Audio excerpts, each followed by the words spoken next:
Hello, this is Harvest Tactics, and I'm back at it again with another Sword of Convallaria video, this time focusing on the best free-to-play options that are out there for clearing the upper levels of the tower. Now, one of the great things about this game is that you don't need to depend on your gacha luck or your wallet to really push the content.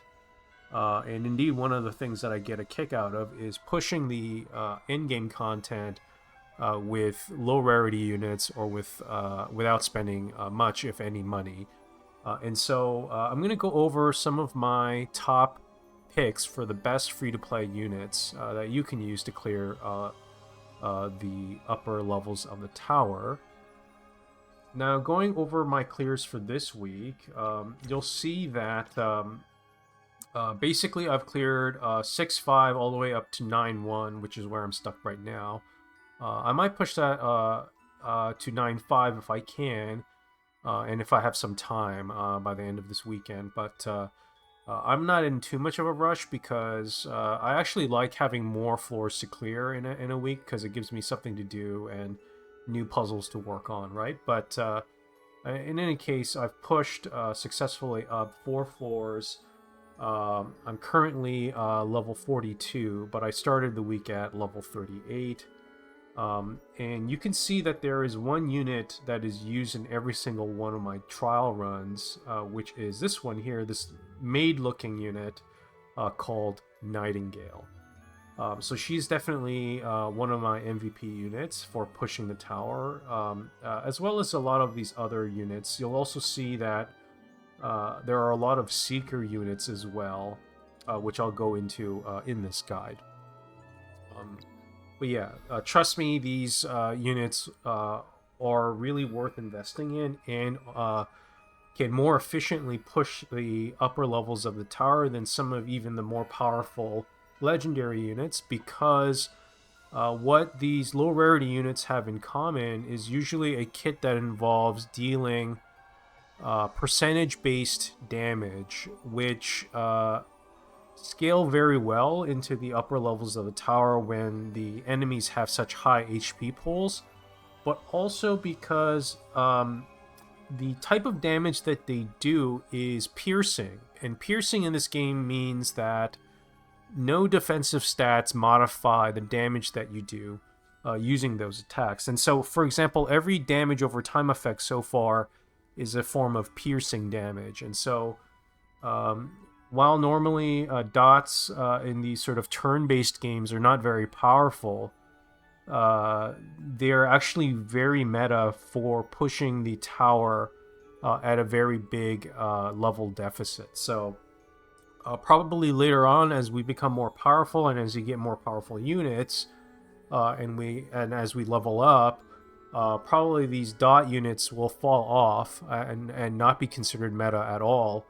But in this early stage of the game, they're definitely worth investing in, so that you can push the tower as much as you can. So let's get right into it. So I'm going to start with my MVP, Nightingale. Nightingale is a really unassuming looking unit. When you first get her, if you get her, she looks like a maid or like a healer, right? And so and indeed, when you open up her skill tree, basically the left side of her skill tree is all healing related. So you can easily fall into the trap by looking at her appearance, thinking that she's, oh, a cute maid girl. She's definitely a support hero and one that does healing, right? And a lot of people will make the mistake of investing in her as a healer. But this is a mistake for a number of reasons. Number one is, well, there's already a very powerful dedicated healer that you can get for free, Angel, and so, you know, why invest in another unit for healing when Angel does a way better job of healing and cleansing than does Nightingale, right?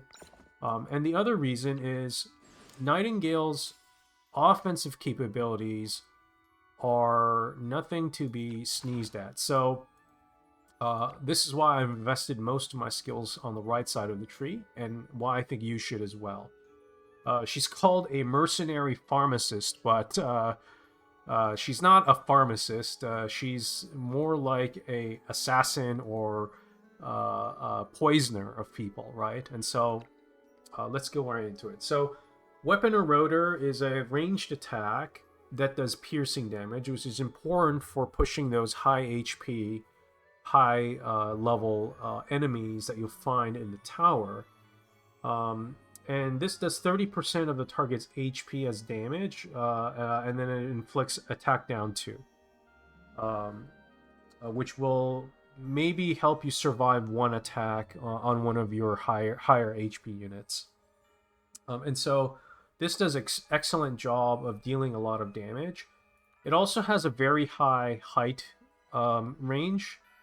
You can do 8 down or 6 up, which is above average for sure. So there are certain maps where there are a lot of there's a lot of verticality to the maps, and Weapon Eroder is very good at reaching those units.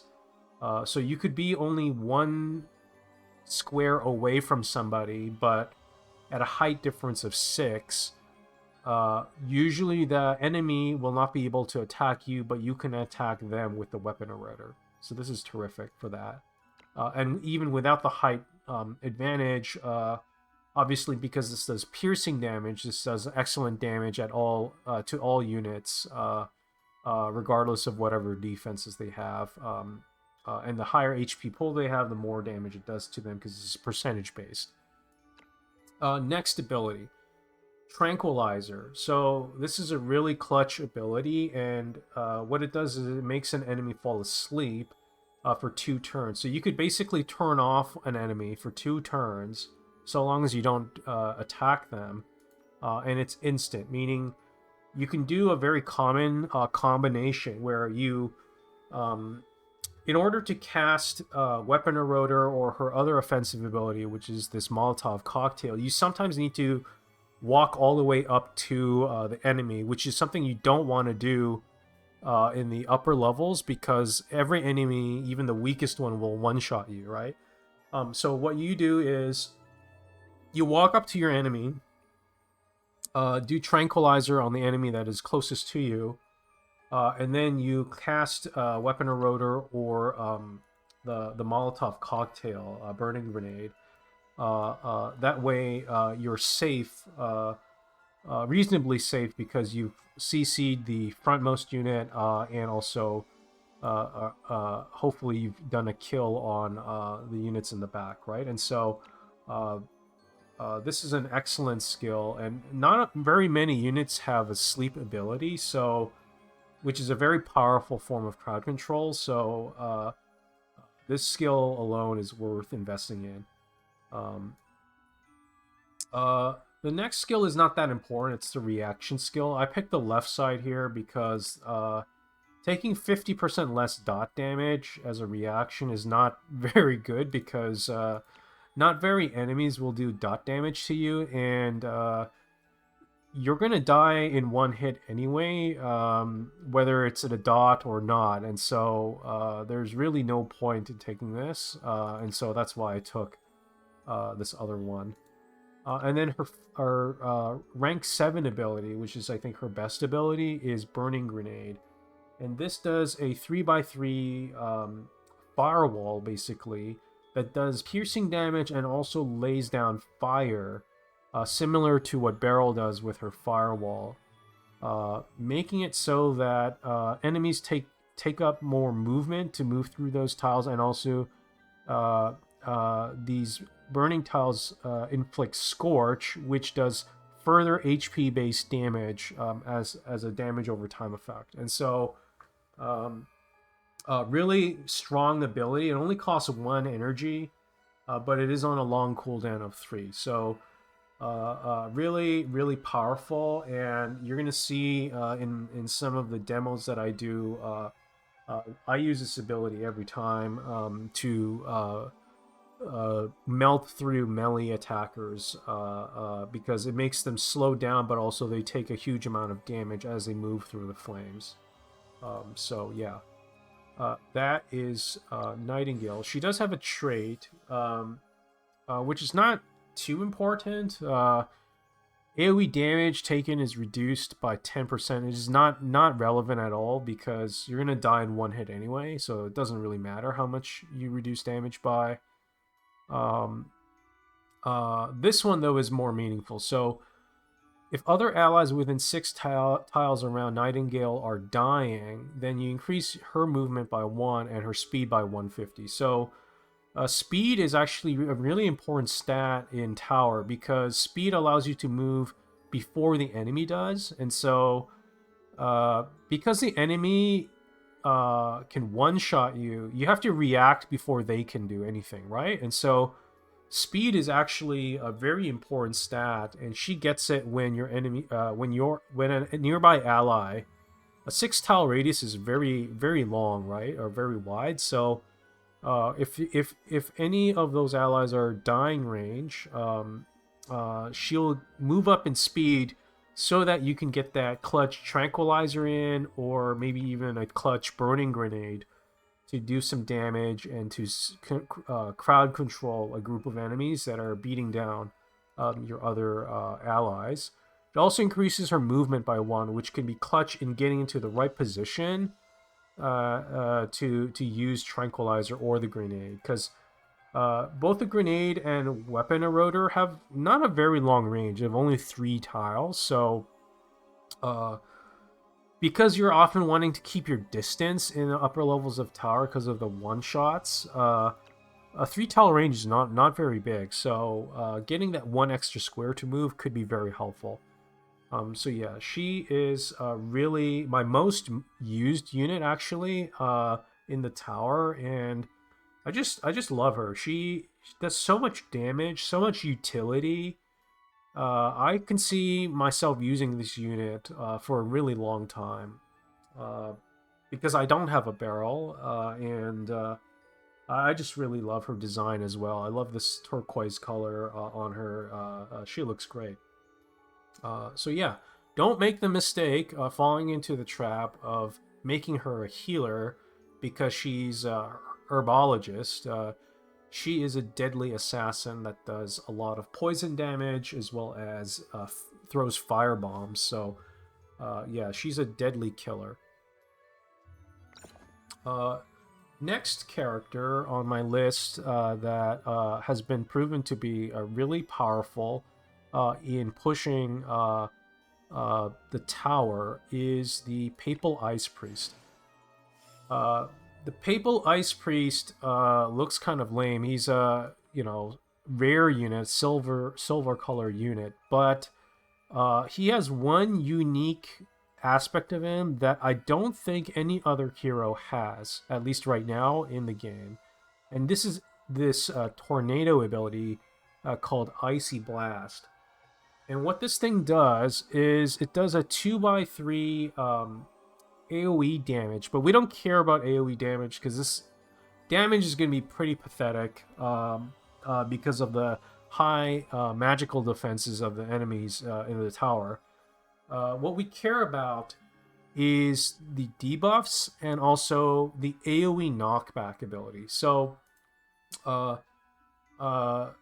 the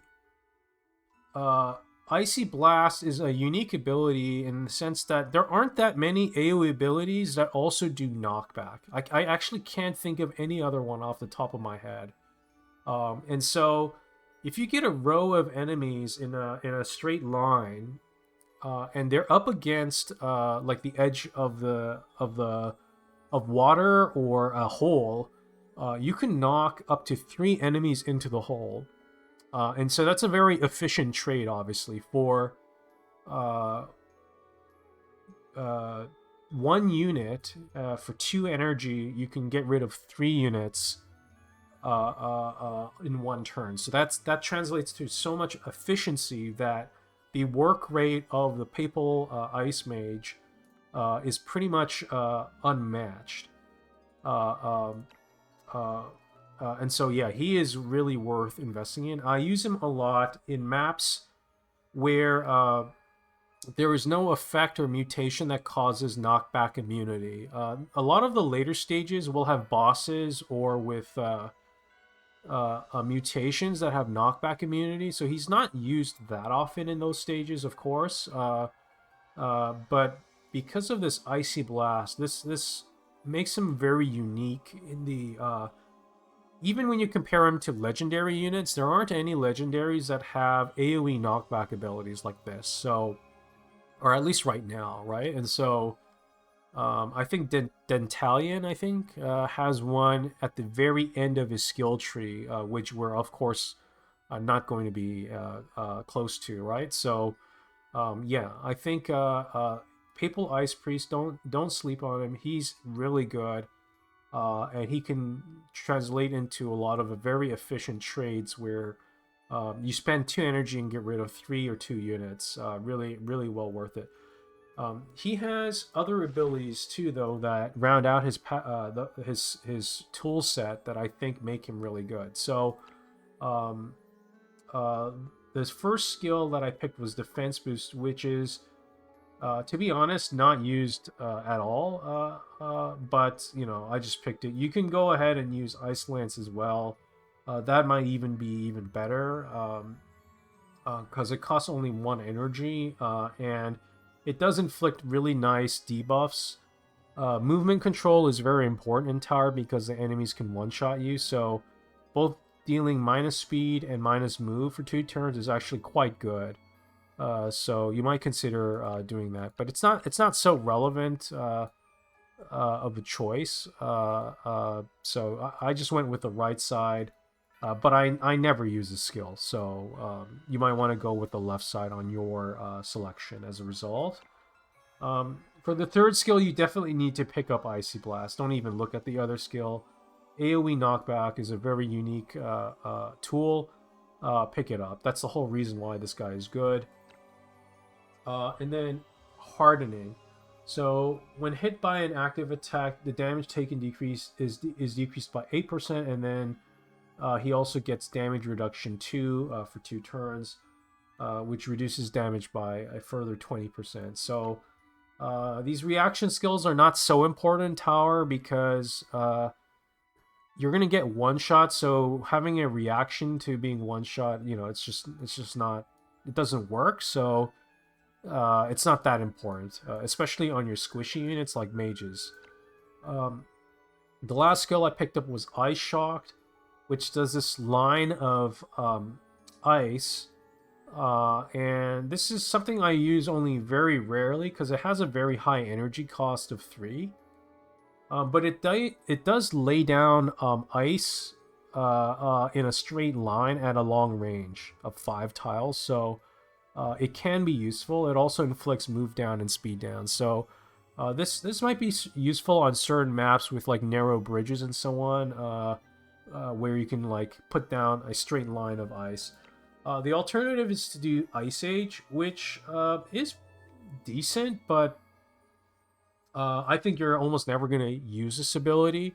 It costs 4 energy, which is almost your entire pool. So I think although I think this skill is pretty good, I think it just costs way too much. And realistically, you're never going to use it. You're going to use, you know, Icy Blast way more often than you would Ice Age. And so I don't think it's worth picking up. His starting skill is also quite good, which is Ice Cone. What this does is it lays down a cross pattern field of ice, which does some damage, which really we don't really care about. It's mostly the ground effect that we care about, which is slows down the movement of units that pass through ice field.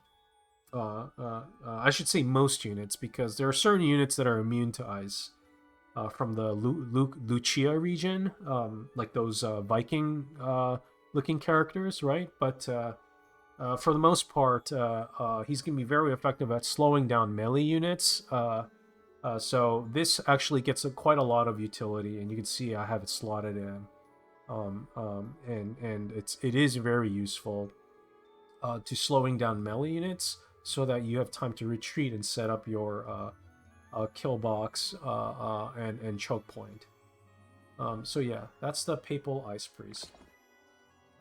He has a trait that is decent, but not so relevant for why he is used in tower, so I'm not going to cover that. The third unit I want to go into is Recruited Assassin.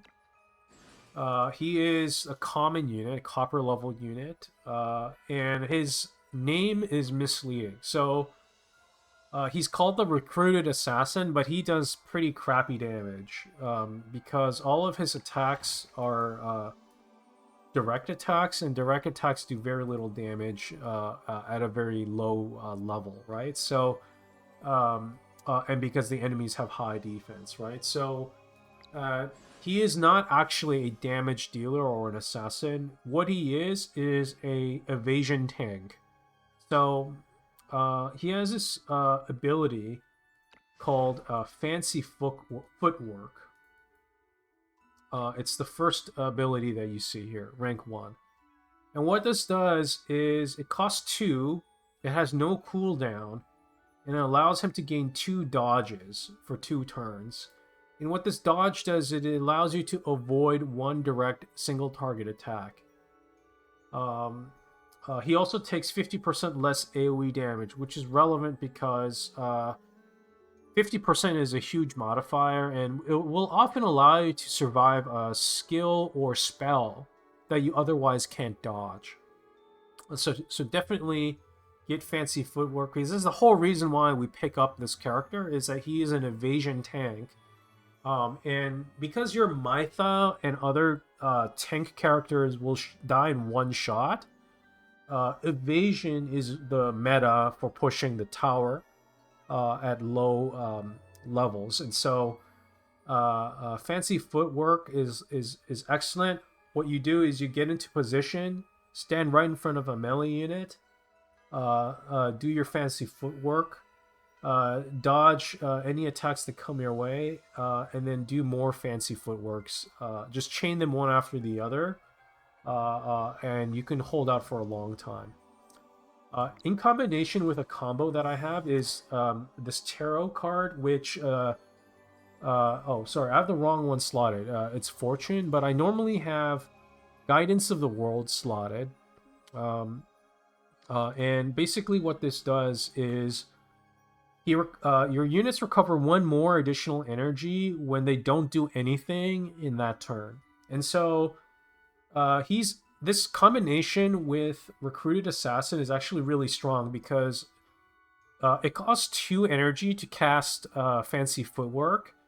And because he does no damage, and the main point of him having around is to do evasions so that he can tank, you often need to have 2 skill points generated every turn, and this tarot card allows him to do that. So putting Guidance of the World, it could be anything. It doesn't. You don't even need to think about the stats really, because they're irrelevant.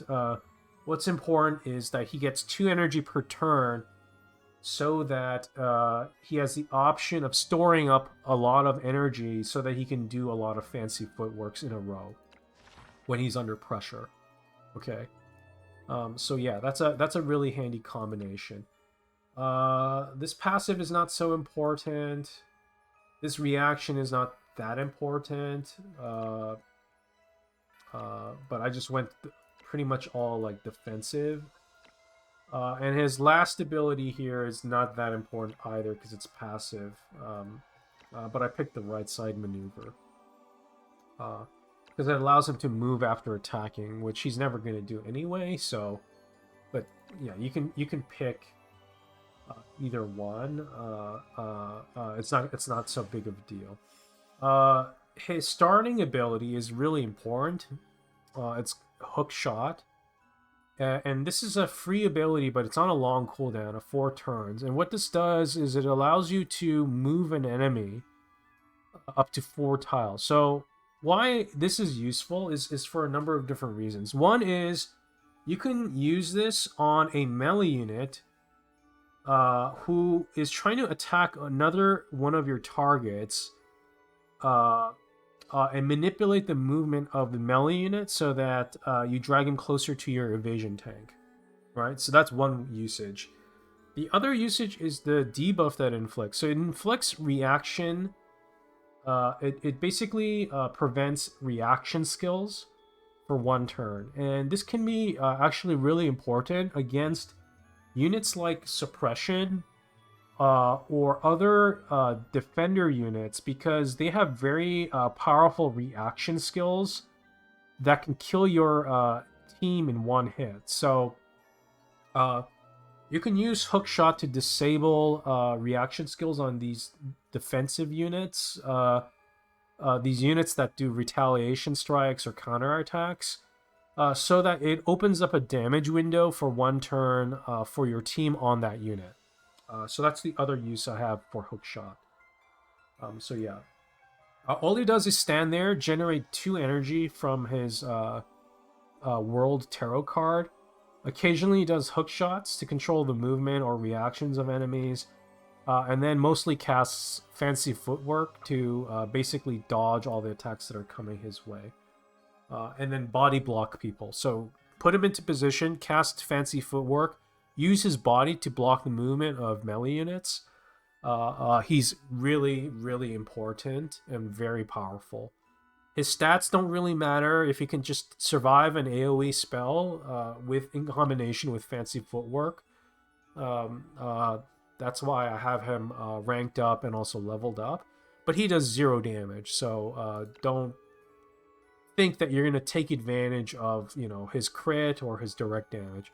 The last thing is his trait. The crit is irrelevant. You're never going to attack with this guy, because it's better for you to stand by and collect 2 energy, right? Using the tarot card. He does have climb, though, which is very important so that he can move into awkward positions and also move up and down height, right? So this ability does come in handy from time to time on certain maps. Next unit, and maybe the last one that I'll cover, because this is already almost 30 minutes long. Let me see who would I pick as a free-to-play MVP out of the ones that are left. There are so many of them, right? I'm going to pick Outlaw Archer. Outlaw Archer is another of these copper common units. He looks like crap. Like, his design looks crappy, so you might easily ignore this unit, right? But he is actually really powerful. So one thing that he has going for him is his starting ability, which is the same as Fakehal's, which is this foot sniping, which inflicts move down 2. So most melee units will have a move of 3, and seeker units will have a move of 5. So the most effective use of foot sniping in tower is to cast foot sniping on a melee unit or a unit that uses 3 movement, so that it can only move 1 tile. And you can see that this has no cooldown and it costs 2 energy. So you can basically permanently move lock basically a unit and kite them permanently by basically casting this, moving back, and then casting this again. And so you're gonna delay them for at least 2 turns, or 4 turns if you cast 2 in a row, right? So it's actually very, very good. The damage we don't care about. It's the move 2 down that is really powerful. It's less effective on seekers, so don't think that it's going to be that effective against them, but occasionally it might come in useful against seekers that are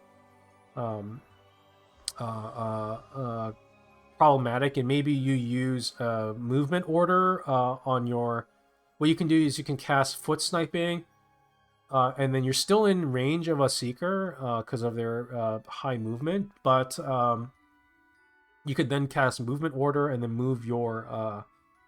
uh, move your Archer away from the Seeker after casting Foot Sniping, right? So that could be helpful occasionally.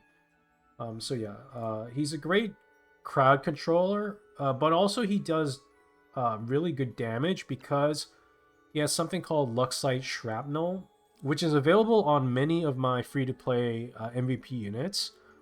It's available on Stinger. It's available on the Vladarian Scout. Pretty much a lot of the Seeker units will have this. And what this does is basically an AoE with a massive AoE radius, and it does piercing damage, 10% of HP to all enemies. And it also inflicts three stacks of infection, which is dot that deals damage over time over multiple rounds. Basically, it's a form of poison, right? And that also penetrates through defense. So really great, low energy, but high cooldown. So I use this all the time.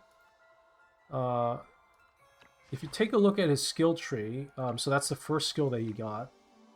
Second skill I picked was Weakening Attack because it inflicts attack down 2 as a passive. So I want to use him not as a direct damage dealer, but as a crowd controller and poisoner, right? And so this does well because it adds attack down 2 at a pretty good rate as just a passive ability. And then I went with Curse because it also inflicts vulnerable to, but this is very rarely relevant because reaction skills again are very weak in tower. And then for the last skill, I picked Penetrating Arrow because it does physical defense down 2. And it's by a lot, by 40% over a long period, which is 3 turns. So I think this is a very powerful passive, but his active ability here, Place Trap, is also very powerful. So if you have a lot of these Castalias around, I have 6 currently stored up. I don't really think it's worth spending this on a common unit, but you could argue that Place Trap is better than Penetrating Arrow because this plays into the crowd control aspect of this unit more by placing a trap down, which will basically block the movement of a unit. And so this can be very helpful on a bridge where the bridge prevents the movement of multiple units because the first unit that's moving towards you gets trapped, and then it makes it harder for a unit that is behind the enemy's unit to move towards you because that unit now is stuck in that spot. So the unit that's further back has more distance to cover to get to you. So chances are, of course, that it'll basically slow down the group of enemies that are headed towards your archer in combination with foot sniping, making this a very effective skill. I kind of regret picking up Penetrating Arrow because I think the utility of placing this bear trap down is very powerful because you can place this trap down out of the range of an enemy. Whereas you need to be in range to use foot sniping, right? Or Luxite Shrapnel. So I think if I had a do-over, I would pick up Place Trap, but Penetrating Arrow is very strong. Minus 40% physical defense for free, like doing nothing, is really strong. So but for like hardcore pushing tower, I think Place Trap is slightly better. So yeah, go with that one. I would recommend. His passive trait has a very small side benefit, which is a 30% chance to inflict one random level 2 debuff. So this level 2 debuff is very powerful, but there's only a 30% chance, so at least at just 1 star, right? So it can go up to 70% at 5 stars, so that is a lot better, of course, right? But mine is only 1 star, so I don't rely. I just don't even remember this trait exists. But hopefully, I'll be able to get him on 5 stars as I do more pulls. So yeah, that's the last free-to-play tower pushing MVP unit that I use the most frequently in the tower. So yeah, there are plenty more good units that you can use that are free-to-play friendly, but I covered the ones that are the most useful, the most powerful in the most situations. Okay, and so yeah, I hope this guide was helpful. Leave me a comment or a like if it was helpful to you. If you want to see gameplay footage of each of the units that I mentioned, you can look at my other Sword of Convallaria videos where I cover how I use these units in specific stages on the tower. Or you can leave me a comment and you know, make a suggestion on what I should cover next in terms of my videos for Sword of Convallaria. But that's it for me. Thank you very much for your attention. Good luck out there. Best luck on the polls, and see you next time. Take care. Bye-bye.